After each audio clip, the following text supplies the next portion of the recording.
Syracuse University. I'm the author of Lucretia Mott's Heresy, Abolition and Women's Rights in 19th Century America, a biography of Lucretia Mott. It's so great to have you here with us on our Votilla. We've been thrilled to have different scholars who can come and comment, as we've also got our reenactors. And you're an expert on Lucretia Mott, and we're actually sitting right here next to Lucretia Mott. There she is. So tell us a little bit about Lucretia Mott's significance. Sure. Lucretia Mott was a pioneering abolitionist and women's rights activist, and she was also a Quaker minister. And she believed that women should take their rights. They didn't need to be given rights. They didn't need to be granted rights. They should just take them, right? That they already had them. They were born with them. They're natural human rights, and women should just take them. So she didn't believe women should passively wait around hoping for politicians to do something for them, to give them something.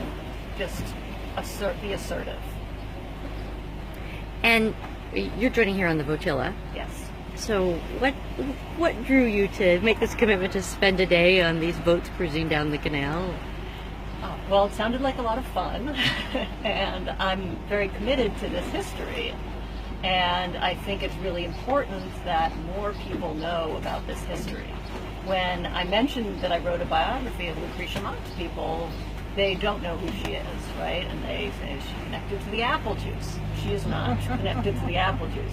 So the fact that we don't know about one of the most important American women, I think, is a problem, right? And the fact that more Americans aren't aware of the long struggle for women's rights, I think, is a problem.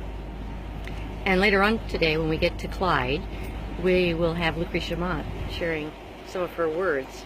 And we have found that some of the words from history are about as timely a message around human rights as we could hear. So we didn't put any words in the mouths of these historic characters. We let them speak for themselves. Yeah. I mean, Lucretia Mott believed that women's rights were human rights, and that's something that, is an argument that feminists still make today, right? It's just basic human rights. And Lucretia Mott was born, she was older than Susan B. Anthony. Yes, she was born in 1793 on the island of Nantucket, and she lived a long life. She died at age 87. And she spent most of her life as an activist, I would say. She gave birth to her first child in 1812, her last child in 1828, but she became a minister in 1821 and basically had a public career from that moment on. And it was something her religion and the Society of Friends allowed her to do. If a woman was called to preach, it didn't matter if they had 5 children. They had to travel and preach and share their gift with other Quakers, and Lucretia Mott, of course, shared it with other Americans as well. And some people are familiar with the Quaker or Society of Friends tradition of worshiping in silence and waiting till one is moved by the Spirit.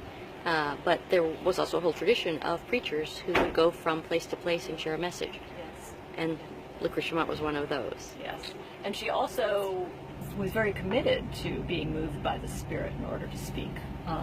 She was herself often moved to speak. She had a lot to say. And she was willing to be confrontational with her audiences. So she spoke about slavery to Southern congressmen and slaveholders in Washington, D.C. She spoke about slavery and the wrongs of slavery in Virginia and Delaware and Maryland, all slaveholding states. And she also would talk about women's rights to hostile audiences as well. But one of the things women's rights activists often confronted, especially in New York City, hostile mobs, right? People who wanted to prevent them from speaking, who would shout them down, who would throw things at them, who would essentially mob the building that they were in. And, Lucretia Mott was usually very brave in the face of those things. She wanted to talk to the mobsters rather than, not the mobster in the way that we would use the term, but of the time. She would often want to reason with them, right? Because she believed that every human being had the ability to basically be a better person it was basically a choice that humans made. So would it be fair to say she lived in an era when civil discourse was a problem in the country? Definitely. Definitely.